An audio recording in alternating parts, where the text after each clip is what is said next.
کے بھائیوں کو لے جا رہے ہیں، وہ میرے بھائیوں کو لے جا رہے ہیں۔ انہوں نے تلاشی لینے کے بہانے سارا گھر اتھل پتھل کر کے رکھ دیا ہے۔ وہ ان سب کو پکڑ کر لے جا رہے ہیں۔ میری سمجھ میں نہیں آتا کیا کروں۔ میری بھی کچھ سمجھ میں نہ آ رہا تھا۔ میں نے خود کو بالکل بے بس محسوس کیا۔ میں کمرے میں موجود اس مردہ اور سنجیدہ چہروں کو تکنے لگی۔ انہوں نے آنکھیں جھکا لیں۔ ہمیں پتہ کرنا ہوگا کہ کیا ہوا ہے۔ مجھے تو لازمی طور پر پتہ کرنا ہوگا۔ میں نے میجر بخاری کے گھر فون کیا۔ اس بار بھی بیوی سے بات ہوئی۔ میں اس وقت کچھ نہیں کہہ سکتی، میرے ارد گرد بہت زیادہ لوگ موجود ہیں۔ فون واپس رکھنے کی آواز۔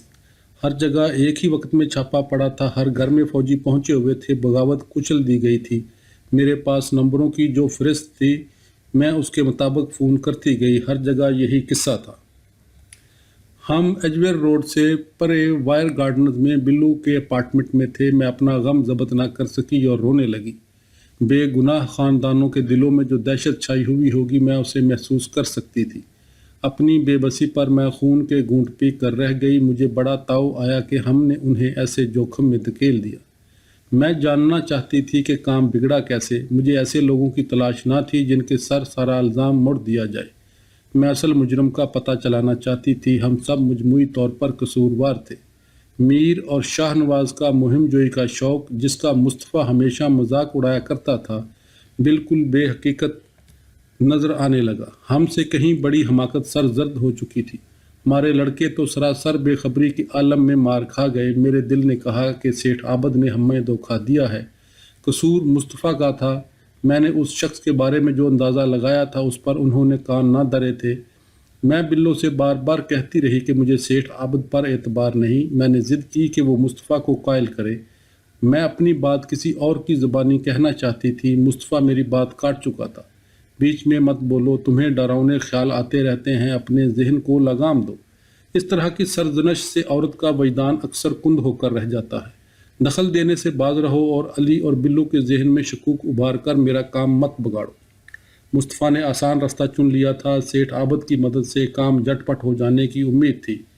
نقشے میں صاف صاف لکھا ہوا تھا کہ یہاں چور بالو ہے، لیکن اس انتباہ پر توجہ نہ دی گئی۔ چوٹی کے سیاستدان نے بری طرح ٹھوکر کھائی تھی۔ مصطفیٰ کی کوتاہ بینی کے باعث لڑکوں اور ان کے گھر والوں کو بے اندازہ تکالیف اٹھانی پڑیں۔ وہ برباد ہو گئے۔ عین جوانی میں ان کا پیڑا ہو گیا۔ زندگی بھر غداری کا داغ ان کے ماتھے پر لگا رہے گا۔ اگرچہ اب یہ بات ناقابل یقین معلوم ہوتی ہے، مصطفیٰ گھر کا کچھ بھی نہ بگڑا، داغ لگتے ہی مٹ جاتا ہے۔ فون کی گھنٹی بجی۔ میں اچھل پڑی۔ سیٹھ عابد بول رہا تھا۔